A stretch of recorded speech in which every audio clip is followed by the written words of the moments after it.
I've definitely seen very sharp difference between the rate of adoption from our like technology customers who typically, everybody has 274 use cases for this stuff before it even like reaches them versus some of the more traditional enterprises. Like, we work with the federal government, for example, and there's just a lot more like uncertainty. And, there's often like lack of clarity on like, hey, what even is AI actually, right?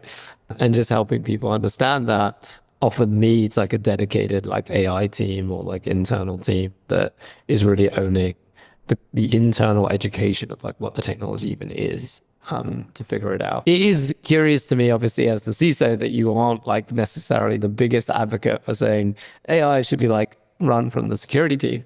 I'm curious if that is partly because you've seen security teams implement unnecessary frictions, right? Slow folks down when they don't actually need to be slowed down, especially with AI. There's a lot of paranoia and concern. Some of it valid, of course, some of it like legitimate. Early on in this industry, people sort of forget this now, but early on in the industry, the foundation models would just train on any data that you gave them, right? I heard from some of my friends at OpenAI that when they were internally using ChatGPT, but they hadn't published it yet, folks at OpenAI were using it to write their own internal performance reviews and their reviews of their direct reports. And actually their security team came out and were like, no, you can't do that.